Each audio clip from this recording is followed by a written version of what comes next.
आपकी स्टोरी हमने सुनी थी, तो एक टाइम आया था जब आप गंगा किनारे जाके बैठ गए थे। उस समय आपको कुछ समझ नहीं आ रहा था, तो उस समय मतलब आपने ये डिसीजन कैसे लिया कि अब आगे नहीं, यहाँ से वापस जाना है? रास्ता ही नहीं था। घर जाने के लिए एटलीस्ट 90 रुपए चाहिए थे, जेब में 40 रुपए थे। कैसे घर जाते हैं? और हम गंगा के किनारे चुपचाप बैठे बैठे हम कहें कि अब बहुत टेंशन हो गया, अब घर जाना चाहिए। रूम पे, तो किराए के रूम पे ही आदमी सारे लोग रहते।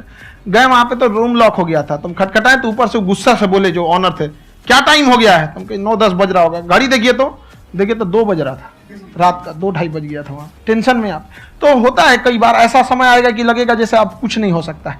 तो इससे घबराना नहीं है। कभी कभी गुच्छे की आखिरी चाबी भी ताला खोल देती है। जो बातें आपने बताई कि घर में प्रॉब्लम्स ये तो बहुत लोगों ने फेस करी वहां पर, आप अकेले नहीं है, बहुत लोगों ने ये प्रॉब्लम्स फेस करी, बहुत तरह की प्रॉब्लम्स देखी, बहुत तरह की स्ट्रगल्स देखी, लेकिन वो सब इतने कामयाब नहीं हो पाए जितने कि आप हुए।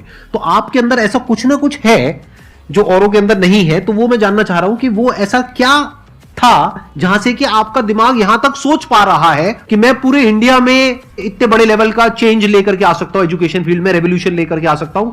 ये सोचना ही बहुत लोगों के बस का नहीं है। मेरी एक खुद की थिंकिंग, अगर हमको कोई 100 रुपए किसी काम के लिए दिया, हम सबसे यही करते हैं, तो हम कोशिश करते हैं उसे 200 का रिटर्न दे।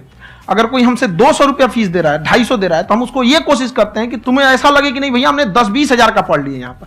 वो ईमानदारी से कभी कमी है। और हमेशा अगर हम प्रॉमिस एक्स का करते हैं तो डिलीवर 4x करना चाहते हैं। ध्यान से सुनना और ध्यान से समझना इस फर्क को। अगर आप समझ पाए तो बहुत आगे जाओगे लाइफ में।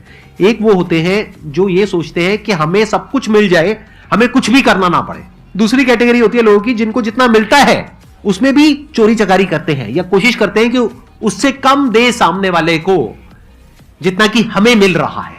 तीसरी कैटेगरी होती है लोगों की, जो इनके जैसे लोग होते हैं, वो क्या करते हैं, वो ये सोचते हैं कि अगर मैंने किसी से 1 रुपए भी लिया, देखा जाए तो 200-250 रुपए कुछ भी नहीं होता है, 200-250 रुपए अगर मैंने लिया तो कैसे उसको 400 रुपए की वैल्यू दूं। ये जो थिंकिंग है ना, यही एक फर्क होता है एक ऐसे इंसान में जो बहुत आगे निकल जाता है और उस इंसान में जो मीडियोकर रह जाता है। आप अपने आप को अपने आप के ऊपर समय दीजिए, उसको डेवलप कीजिए।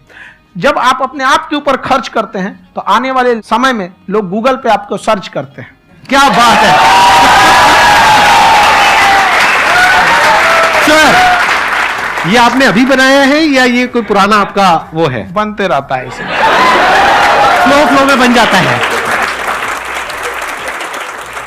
आपके अंदर ना सर एक कवि छुपा हुआ है कहीं ना कहीं जो बाहर आना चाहता है। कभी ना कभी आपने सोचा होगा कुछ? हाँ, कभी कभी देखिए, एक चीज है, संगत का बहुत अच्छा असर पड़ता है। ये चीज को हमेशा, संगति का मतलब लोग हल्के में ले लेते हैं। संगति का मतलब होता है संग संग गति। तो अच्छे लोग के साथ रहेंगे तो संग संग अच्छी गति होती जाएगी, खराब में रहेंगे तो ये भी होता है। बट अपने आप को थोड़ा सोचना चाहिए कि हम केवल जी के मर जाएं इसके लिए नहीं आए हैं।